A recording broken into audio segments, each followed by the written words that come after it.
हाय viewers, नमस्कार। दिल्ली वाला educational channel में आपका स्वागत है। आज हम बात करेंगे सर सीवी रमन के बारे में। सीवी रमन की बहुत सारी उपलब्धियां हैं, इसलिए उनके आगे सर सीवी रमन हम लगाते हैं। उनका पूरा नाम चंद्रशेखर वेंकट रमन है। सबसे पहले हम बात करते हैं, इन्होंने प्रकाश के प्रकीर्णन मतलब स्कैटरिंग ऑफ लाइट पे बहुत डीप स्टडी किया, गहरा अध्ययन किया, जिसके कारण से एज ए रिजल्ट इनको फलस्वरूप इनको रमन इफेक्ट का खोज किया इन्होंने। रमन इफेक्ट, रमन प्रभाव। डेट पूछा जाता है आपसे, रमन प्रभाव की खोज कब हुई, बहुत बार क्वेश्चन पूछा गया है। एग्जाम कोई भी हो, एसएससी हो या फिर एनटीपीसी रेलवे, कोई भी एग्जाम हो, इससे पूछा गया है। डेट है आपका 28 फरवरी 1928। अब 28 फरवरी की चर्चा हम करेंगे। 28 फरवरी को इन्हीं के याद में हम नेशनल साइंस डे, राष्ट्रीय विज्ञान दिवस मनाते हैं। लेकिन एग्जामिनर अब आजकल क्वेश्चन का लेवल बढ़ा के ये भी पूछने लगा है कि राष्ट्रीय विज्ञान दिवस हम कौन से साल से मनाते आ रहे हैं। इसका आंसर 1987 है, 1987 है। शायद आंसर याद करने में दिक्कत हो, मैं आपको कनेक्ट करता हूँ इसके साथ। 1987 में तत्कालीन प्रधानमंत्री राजीव गांधी थे, जो कि 6 नंबर के भारत के प्रधानमंत्री थे।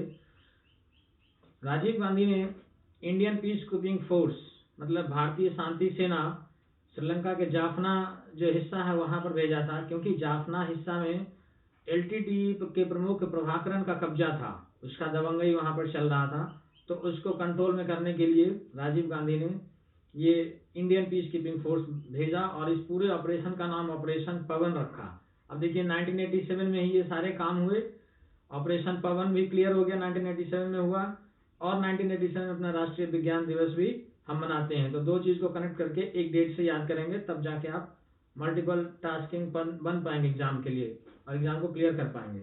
इसके बाद अब मैं बताऊं आपको, ग्रुप डी और एसएससी में कई बार एलटीटीई का विस्तृत रूप पूछा गया। किस रूप में पूछा गया मैं बताता हूँ। एलटीटीई में पूछा गया कि एलटीटीई के विस्तृत रूप में ई का क्या मतलब है। तो सबसे पहले इसका फुल फॉर्म जानते हैं, liberation tigers of Tamil Eelam. E का मतलब एलम होता है और ये क्वेश्चन कई बार पूछा गया है। इसके बाद हम बात करेंगे 28 फरवरी 1928 को रमन इफेक्ट खोजा गया। 1930 में रमन इफेक्ट के खोजने के कारण सीवी रमन को नोबेल प्राइज मिला और ये पूरे एशिया में पहले भारतीय नागरिक बने जिन्होंने साइंस के फील्ड में नोबेल प्राइज लिया था। इसी तरीके से पूरे एशिया में रविन्द्रनाथ टैगोर का नाम आता है, जिन्होंने लिटरेचर मतलब साहित्य में नोबेल प्राइज लिया था। 1913 ईस्वी में रविन्द्रनाथ टैगोर को लिटरेचर का नोबेल प्राइज मिला था। अब इसके बाद अभी सीवी रमन का भारत रत्न है, उसके साथ भी बड़ा कांटेक्ट है, तो भारत रत्न को भी आज हम चर्चा में लेंगे। भारत रत्न को सबसे पहले भारत रत्न पुरस्कार जो है इसको 1954 में शुरू किया गया और इसको हाईएस्ट सिविलियन ऑनर मतलब सर्वोच्च नागरिक पुरस्कार बोला जाता है। 1954 में 3 लोगों को यह पुरस्कार दिया गया। आपसे दो लोगों का नाम दिया जाता है और तीसरे का नाम पूछा जाता है ऑप्शन में देखिए। सबसे पहले तीनों लोगों का नाम जानते हैं। सबसे पहले सीवी रमन 1954 में पहली बार, उसके बाद सी राजगोपालाचारी और फिर सर्वपल्ली राधाकृष्णन। इन तीनों लोगों को ये भारत रत्न दिया गया 1954 में। तो क्लियर हो रहा है आपको। अब बात करते हैं भारत रत्न की। जैसे ही बात आई है, आपने अभी पिछले वाले वीडियो में देखा होगा कि जो इकोनॉमिस्ट अर्थशास्त्री अमर्त्य सेन थे उनको भी 1999 में भारत रत्न मिला था और 1998 में इकोनॉमिक्स का नोबेल प्राइज मिला था, अर्थशास्त्र का नोबेल प्राइज मिला था। वैसे एक चीज मैं और जोड़ दूं कि अर्थशास्त्र का नोबेल प्राइज 1968 में घोषणा किया गया था 1968 से देने का, 1968। ये चीज भी आपको याद रखना पड़ेगा, कई बार पूछा गया है। इसके बाद आज ही के दिन अमेरिका के फ्रैंकलिन डी रूजवेल्ट लगातार चौथे बार प्रेसिडेंट बने थे। तो ये इंपॉर्टेंट हो जाता है क्योंकि 4 बार अमेरिकन इतिहास में लगातार 4 बार प्रेसिडेंट बनने वाला मात्र एक आदमी है, जिसका नाम है फ्रैंकलिन डी रूजवेल्ट। अब अमेरिका की बात है तो इसको भी थोड़ा सा हम खंगालेंगे। अमेरिका में first black president Barack Obama का नाम आता है, जो कि 44 नंबर के 44वें नंबर के राष्ट्रपति थे। इसके बाद 45वें नंबर के ट्रंप, जो कि रिपब्लिकन पार्टी से थे, और 46वें नंबर के जो बाइडेन, ये डेमोक्रेटिक पार्टी से हैं।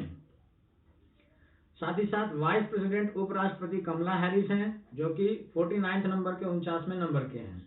अमेरिका का कैपिटल जॉर्ज वाशिंगटन आपको पता है, और फर्स्ट प्रेसिडेंट भी अमेरिका के पहले राष्ट्रपति भी जॉर्ज वाशिंगटन हैं। अमेरिका का कैपिटल वाशिंगटन डीसी है, बाय मिस्टेक मैंने जॉर्ज वाशिंगटन बोल दिया। अब हम बात कर लेते हैं अमेरिका को आज़ादी 1776 में मिली और अमेरिका में जो स्टैच्यू ऑफ लिबर्टी स्थापित किया गया है, ये आज़ादी के 110 साल बाद मतलब 1886 में स्थापित किया गया, 1886 में स्थापित किया गया। इसके बाद आज के ही दिन सबसे उम्रदराज अंतरिक्ष व्यक्ति का नाम जो जॉन ग्लेन नाम है, वो वापिस पृथ्वी पर आए थे सही सलामत। तो हमें सब सिर्फ इतना ध्यान रखना है कि जॉन ग्लेन जो है सबसे उम्रदराज अंतरिक्ष से लौटने वाले व्यक्ति हैं। इसके बाद अब हम चर्चा करेंगे अपने ऑफिशियल लैंग्वेज के बारे में, जो मैंने आपको प्रॉमिस किया था कि अभी लास्ट में 2 मिनट हम चर्चा करते हैं ऑफिशियल लैंग्वेज पे। पिछली क्लास में मैंने बताया आपको कि आर्टिकल 343 से लेके 351 तक, आर्टिकल 343 से लेके 351 तक ऑफिशियल लैंग्वेज के बारे में चर्चा किया गया है।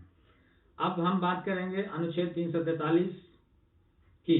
अनुच्छेद 343 में यहाँ पर इसके अंदर 3 अनुच्छेद दिए हुए हैं, इसलिए 343 ब्रैकेट 1 लिख के इसको हम बोलते हैं आर्टिकल 343 का क्लॉज 1, मतलब 343 अनुच्छेद का पहला क्लॉज।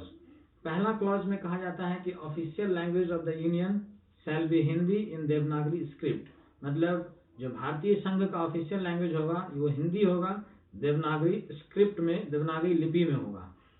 343 का दूसरा क्लॉज आपसे ये बताता है कि जब संविधान लागू हुआ उसके 15 साल बाद तक इंग्लिश को हम ऑफिशियल पर्पस के लिए यूज कर सकते हैं।